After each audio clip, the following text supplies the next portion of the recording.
এবং ক্লাব সম্পাদক দেবরাজ চক্রবর্তীকে স্টেজে অনুরোধ করছি। দেবরাজ চক্রবর্তী। আমরা হেলথ ম্যাটার্স কোম্পানির ডিরেক্টর এবং প্রোডাকশন অপারেশনের হেড মোহাম্মদ আসিফ আনসারিকে আমাদের মধ্যে পেয়েছি। আমরা ওনাকে আমাদের ক্লাবের তরফ থেকে ব্যাচ এবং উত্তরীয় সম্মান জানাতে চাই। ক্লাব সম্পাদক দেবরাজ চক্রবর্তীকে অনুরোধ করব।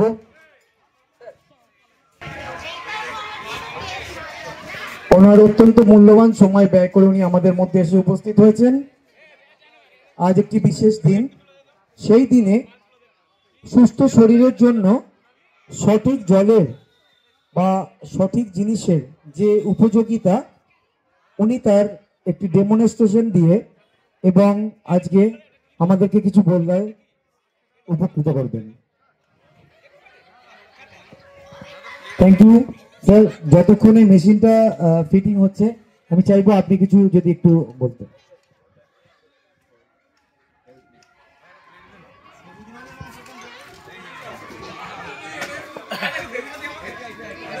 সকলকে নমস্কার। Myself Mohammad Asif, I am continuing about the health. আজকে যে আলোচনা করব সেটা কিন্তু রিগার্ডিং হেলথের মধ্যে আমরা জানি কি শরীরকে সুস্থ রাখতে গেলে অনেক ধরনের ভিটামিন, মিনারেলস, নিউট্রিয়েন্টস এইগুলো শরীরে দিতে হয়, কিন্তু যেটা সবথেকে সহজভাবে পাওয়া যায় এন্ড যেটা ছাড়া জীবন চলে না সেটা আমরা ইগনোর করে ফেলি, এন্ড দ্যাট ইজ ওয়াটার, যেটা আছে জল। আমরা সবাই জানি জলই জীবন, জল ছাড়া কিছু চলবে না। এন্ড যেই কোনো ক্যাটাগরি মানুষ থাকুক, vegetarian, non vegetarian, eggetarian, completely vegan বা জ্যান ফুড ক্যাটাগরিও থাকলে কিন্তু জল ছাড়া বডিতে চলবে না। More than 73% body hydration due to water. জল হি বডি হাইড্রেশনটা মেনটেন করে রাখে। তার জন্যে জল খাওয়াটা সব থেকে বেশি দরকার।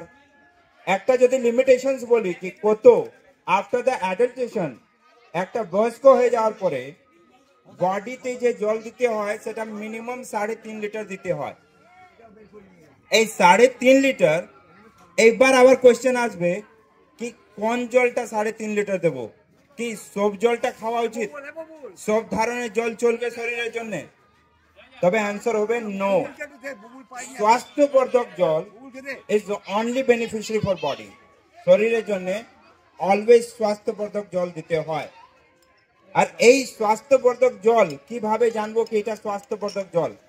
আমি যে জলটা খাচ্ছি সেই জলটা কি আমার শরীরের জন্য সঠিক?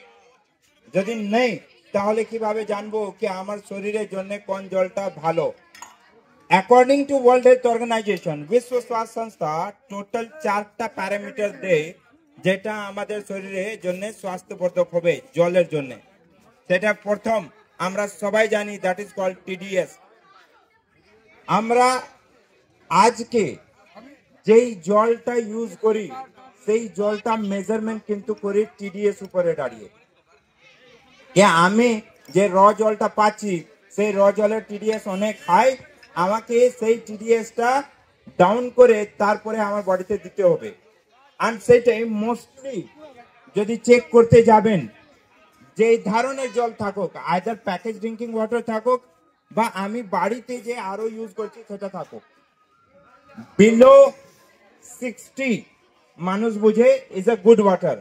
বাট ওয়ার্ল্ড হেলথ অর্গানাইজেশন বলে 90 থেকে 180 পর্যন্ত যদি টিটিএস থাকে, 90 to 180 ppm, then it is a healthy water. তবে এটা হেলদি ওয়াটারে একটা প্যারামিটার হলো, তবে যাই এই ওয়াটারটা আমাদের শরীরের জন্য ভালো হবে। এবার এইটাতে টলারেশন লেভেলটা বুঝতে হয়। এই শরীরে যদি 180 প্লাস টিডিএস এর জল যদি দিই, তবে এইটা কি আমার শরীরের জন্য ভালো নেই বা খেতে পারবো না? অবশ্যই খেতে পারবেন, কিন্তু সেই জলের যে ব্যাড মিনারেলস গুলো আছে সেটা বডিতে টলারেন্স লেভেলে থাকে না, সেটা আমাদের বডি নিতে পারে না।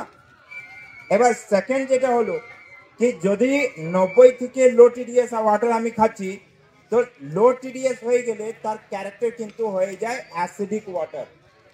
এবার অ্যাসিডিক ওয়াটার বডিতে গেলে এমনি অম্বল হবে, এমনি পেটের রোগ হবে, এমনি গাট হেলথ ডিসব্যালেন্স হবে। তো তার জন্য টিডিএসটা 90 থেকে 180 পর্যন্ত রাখা উচিত। ওয়াটার অ্যাওয়ারনেস ইন্ডিয়াতে খুব কম, লেস দেন 1%। মানুষ জানে না কি ধরনের জল খাবো, সেই আলোচনাটা আজকে আমি কন্টিনিউ করছি। Now second parameter is pH, potential of hydrogen. আজকে ডেটে কিন্তু আলকালাইন জলটা খাওয়া উচিত। আমাদের শরীর পিএইচ আছে 7.3 টু 7.5, আর এই পিএইচ লেভেলটা মেনটেন করার জন্য শরীরে আমাদেরকে নিউট্রাল জল দিতে হতো, আর সেই নিউট্রাল জলটা মানে 7 পিএইচ ওয়াটার দিতে হতো। কিন্তু এইবার যে আমরা প্রসেসড ওয়াটার যখন খাই তখন কিন্তু তার ক্যাপাসিটি রিডিউস করে যায়, অ্যান্ড জল এবার নেচারতে অ্যাসিডিক হয়ে যায়। তার জন্যে এই মুহূর্তে বডিটাকে স্টেবিলাইজ করতে গেলে বডিতে আলকালাইন জল দেওয়া উচিত, অ্যান্ড বডিতে আলকালাইন জল দিতে হবে। 1931 একজন Nobel prize winner doctor Otto Henry Warburg একটা খুব ভালো স্টেটমেন্ট দিয়েছিলেন। বলেছিলেন, no disease including cancer can exist on an alkaline environment. যদি এনভায়রনমেন্টটা আলকালাইন করা হয় বডিটা, তাহলে কিন্তু বডিতে কোনো ধরনের ডিজিজ ডেভেলপ করবে না, ইভেন ক্যান্সারও ডেভেলপ করবে না। তার সঙ্গে সঙ্গে ডক্টর বিএম হেগড়ে এই করোনা আসার 1 মাস আগে, মানে আমি যদি বলি ফেব্রুয়ারি মাসে, একটা সেমিনার করেছিলেন আইআইটি হায়দ্রাবাদে। ওনাকে একটা কোয়েশ্চেন জিজ্ঞাসা করা হয়েছিল। কোয়েশ্চেন ছিল, how to diffuse any kind of viruses, কিভাবে আমি কোনো ভাইরাসকে মারতে পারবো। অ্যান্ড সেই জায়গায় সিম্পল কথা উনি বলেছিলেন যে যদি মাটন হজম করা যায় দেন ভাইরাসও হজম হবে, কিন্তু সেই ভাইরাসটাকে আপনার পেটের মধ্যে ফেলতে হবে। তখন ছেলেরা জিজ্ঞাসা করেছিল কিভাবে পেটে যাবে, উনি বলেছিলেন, drink plenty of alkaline water. যত আপনি অ্যালকালাইন ওয়াটার নিতে পারবেন বডিতে, অত বেশি পরিমাণে কিন্তু ভাইরাসগুলো পেটের মধ্যে চলে যাবে, অ্যান্ড পেটে চলে গেলে ও ডাইজেস্ট হয়ে আউট হয়ে যাবে, এটা নন রিঅ্যাক্টিভ হয়ে যাবে বডিতে। আজকে ডেটে যত লাইভ মাইক্রো অর্গানিজম ইনফেকশন হয় সবকে কিন্তু অপোজ করতে গেলে অ্যালকালাইন ওয়াটার দেওয়াটা খুব ভালো। এবার third parameter is ORP, oxidation reduction potential. এই যে এজিং প্রসেসটা অ্যাক্টিভেট হয়ে যায় কম বয়সেই বেশি বয়সের বোঝাটা, এটা কেন হচ্ছে? আমি একটা ডিফারেন্স করছি। Average age in Japan is more than 90 years. জাপানের একটা মানুষের অ্যাভারেজ এজ আছে 90 ইয়ার্স, কিন্তু ইন্ডিয়াতে দ্যাট ইজ 57 ইয়ার্স। কেন? 60 ইয়ার্সের গ্যাপ আছে। কেন? আর যে গ্যাপ আছে সেই গ্যাপটা মোর দেন 30 ইয়ার্স। এই গ্যাপটা কেন হলো? জাস্ট বিকজ ওনারা সেল প্রলিফারেশন প্যাটার্ন উপরে জল সেবন করে, মানে ওনারা যে জলটা দেয় সেইটা কোষ বানা প্রক্রিয়া কোষ মারা প্রক্রিয়াটাকে সমান করে রাখে, যার ফলে কি হয় কি শরীরে যত কোষ মারা যাচ্ছে সেম পরিমাণে কিন্তু কোষ ডেভেলপ করে, এন্ড সেই প্রলিফারেশনটা হয় যখন আমাদের বডিতে অ্যান্টিঅক্সিডেন্ট পর্যাপ্ত মাত্রায় পাওয়া যায়, বা পর্যাপ্ত মাত্রায় বাইরে থেকে আমাকে দিতে হবে। আজকে চলন চলে কি মানুষ গ্রিন টি ইউজ করে, ব্ল্যাক কফি ইউজ করে, মৌসম্বি জুস খায়, ফ্রুট জুস খায়। কোনো ডাক্তার সাজেশন করবে না এক ধরনের ফ্রুট আপনি গোটা লাইফ খান। ডাক্তার সাজেশন করে আপনি সিজনাল ফ্রুট সিজন হিসাবে খান। রিজন, যেই সিজনে যে ফ্রুট আসে তার ওআরপি ভ্যালুয়েশনটা সেই অনুযায়ী থাকে। আমি জাস্ট ফর এক্সাম্পল আপনাকে জানাচ্ছি, এই যে মৌসম্বি জুস হয়, এই মৌসম্বি জুসতে আপ টু -130 মিলিভোল্ট পর্যন্ত ওআরপি থাকে, অক্সিডেশন রিডাকশন পটেনশিয়াল থাকে। The minimum requirement in human body, সব থেকে কম রিকোয়ারমেন্ট যদি বলি কি হিউম্যান বডিতে কত দরকার, দ্যাট ইজ -70 মিলিভোল্ট। -70 মিলিভোল্ট থেকেই কোষ জন্ম নেওয়া শুরু করে যখন আমাদের বডিতে নেগেটিভলি আয়ন চার্জ থাকে তখন। এন্ড তার জন্য আজকে সেই প্যাটার্নটা অ্যাপ্লাই করা হয় অ্যাজ নেম অ্যান্টিঅক্সিডেন্ট। নাও এখানে আমি একটা ডিফারেন্স বলছি আপনাকে। মানুষ কি করে কি নিজের শরীরটাকে ডিপেন্ডেন্সি উপরে রেখে দিয়েছে। কি রকম ডিপেন্ডেন্সি উপরে রেখেছে? যদি শরীরে কিছু হয়, আমি একজনকে জিজ্ঞাসা করব এন্ড উনি আমাকে অ্যান্টিবায়োটিক বলবে, সেই অ্যান্টিবায়োটিকটা আমি শরীরে দেব, কিন্তু তার তো একটা সাইড ইফেক্ট আছে। কিন্তু আপনি যে কোনো সেলিব্রিটিসকে দেখে নেন, ওনারা কিন্তু অ্যান্টি অক্সিডেন্ট উপর ডিপেন্ড থাকে, ওনারা অ্যান্টিবায়োটিক উপরে ডিপেন্ড থাকে না। এন্ড তার জন্য ওনারা মানে ভালো বয়সে ও কম বয়সী দেখায়। খেলোয়াড়রা যে যত খেলোয়াড়রা কি জানেন, ওনারা কিন্তু জল দেখবেন কি স্পেশাল জল খায়। খুব হাইলাইট হয়েছিল কি বিরাট কোহলি 4,000 টাকা লিটার জল খায়। দ্যাট ইজ 2700, 2,700 টাকা 600 ml এর দাম আছে। কি এমন আছে সেই জলটায়? সেই জলটায় আছে নেগেটিভ ওআরপি, সেই জলটা আছে অ্যালকালাইন, সেই জলটা আছে maintain TDS, and obviously number 4 প্যারামিটারও আছে সেই জলটা, that is called molecular hydrogen, the most effective antioxidant in the universe. তিনটা স্পেসিফিকেশন আছে molecular hydrogen. Number 1, it is the smallest antioxidant in the universe. Smallest হওয়ার ফলে কি হয়, যে আমাদের শরীরে যে ফ্রি রেডিক্যাল ডেভেলপ করলো, এই ফ্রি রেডিক্যাল ডেভেলপ হয় মাইটোকন্ড্রিয়া থেকে। মাইটোকন্ড্রিয়া পর্যন্ত ট্রাভেল করতে পারবে সেই মলিকুলার হাইড্রোজেন, অ্যান্ড ওখানে যায় সেই ফ্রি রেডিক্যালকে নিউট্রালাইজ করতে পারবে। তার ফলে আমাদের শরীরে ফ্রি রেডিক্যাল যদি ডেভেলপ না হয়, তো আমাদের শরীরে কোনো রকমের ডিজিজ ডেভেলপ হবে না। That is the most important part. And second point, molecular hydrogen is a smartest antioxidant. আমাদের শরীরে দু ধরনের রেডিক্যাল ডেভেলপ হয়, good radicals and bad radicals. WBC count, WBC white blood cell আমাদের শরীরে কিন্তু গুড রেডিক্যাল ডেভেলপ করে, and সেই গুড রেডিক্যাল গুলোকে কোনোভাবে আমার শরীরে মারা উচিত নেই। কারণ যত আজকে মাইক্রোবায়োজম অ্যাক্টিভিটি হয় বডিতে, তাকে অপোজ করতে কিন্তু সাহায্য করে এই গুড রেডিক্যাল গুলো। তার জন্য তাকে বেঁচে রাখাটা দরকার আছে। কিন্তু যখনই আমি কোনো একটা অ্যান্টিঅক্সিডেন্ট আমার শরীরে দেব, সেই অ্যান্টিঅক্সিডেন্ট একটা ল্যাঙ্গুয়েজ বুঝে, নিউট্রালাইজ দ্য রেডিক্যাল, গুড আর ব্যাড ও চিনতে যাবে না, ও কমপ্লিটলি নিউট্রালাইজ করবে। কিন্তু molecular hydrogen can identify which is good radical and which is bad radical. Molecular hydrogen চিনতে পারে গুড রেডিক্যাল কোনটা অ্যান্ড ব্যাড রেডিক্যাল কোনটা, ও শুধু ব্যাড রেডিক্যালকে নিউট্রালাইজ করবে অ্যান্ড গুড রেডিক্যালকে টাচ করে না, অ্যাজ ইট ইজ থাকে। That is called specification number 2, and specification number 3 is very crucial, that is called microclustering of food.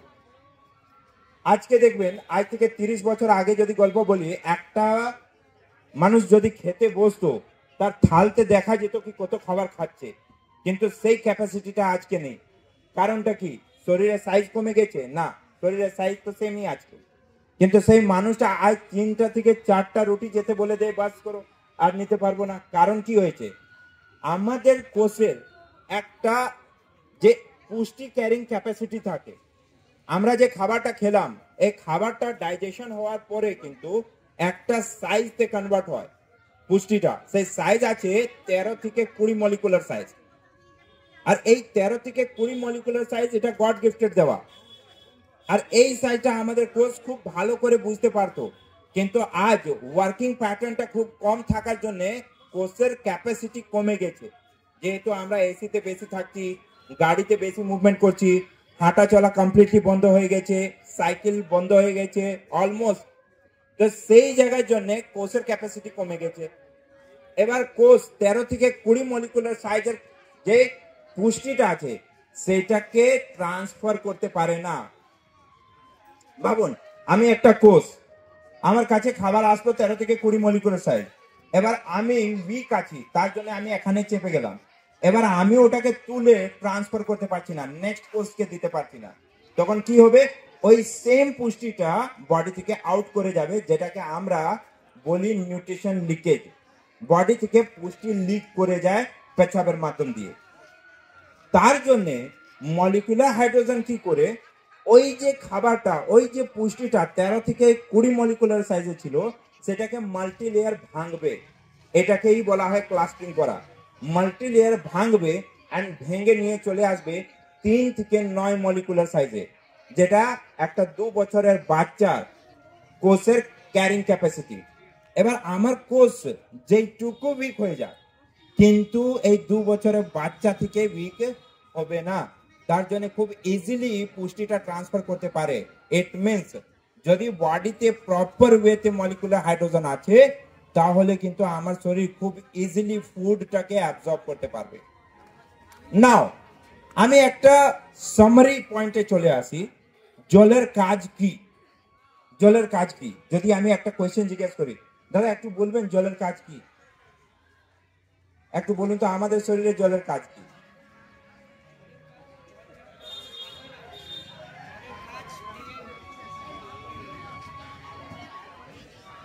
Dehydration যাতে না হয়, এই যে বললাম 70% জল আমাদের প্রতিটা কোষে বজায় থাকে। খুব ভালো বলেছেন। বলে আমাদের শরীরে কোষ হাইড্রেশনটা মেনটেন করার জন্য জল দরকার আছে, এটা একটা পার্ট বললাম। Now the most important second part, জলের দরকার কি? Absorption and dilution of food জলই করে। আমি যে খাবারটা খাবো সেই খাবারটা ডাইলিউট হবে না অ্যাবজর্ব হবে? দু ধরনের অ্যাবজর্পশন হয়, একটা ডাইরেক্ট অ্যাবজর্পশন, একটা আফটার ডাইজেশন অ্যাবজর্পশন। তো ডাইরেক্ট অ্যাবজর্পশনটা কিন্তু জল ছাড়া হয় না, জল দিলেই কিন্তু ডাইরেক্ট অ্যাবজর্পশন হবে, আদারওয়াইজ হবে না। Most of minerals direct absorb হয়, ভিটামিনস আফটার ডাইজেশন অ্যাবজর্ব হয়। তো এটা এক একটা ধাপ আছে, সেই হিসাবে বডি অ্যাবজর্পশন লেয়ারটা থাকে। এবার আমরা যে জল জানি, সে নর্মাল জল কিন্তু ডাইলিউট করবে, আয়োনাইজড ওয়াটার কিন্তু কমপ্লিটলি অ্যাবজর্ব করাবে। সেই লাইভ ডেমো আমি আপনাদের সামনে রাখবো। এখানে আমার কাছে মেশিন আছে, this is call H2 ion ioniser. And এই মেশিনের মূল কাজ কি? এই মেশিন আপনার খাবার জলকে স্বাস্থ্যবর্ধক খাবার জলে কনভার্ট করবে, মূল কাজ এইটুকু। বন্ধ করো।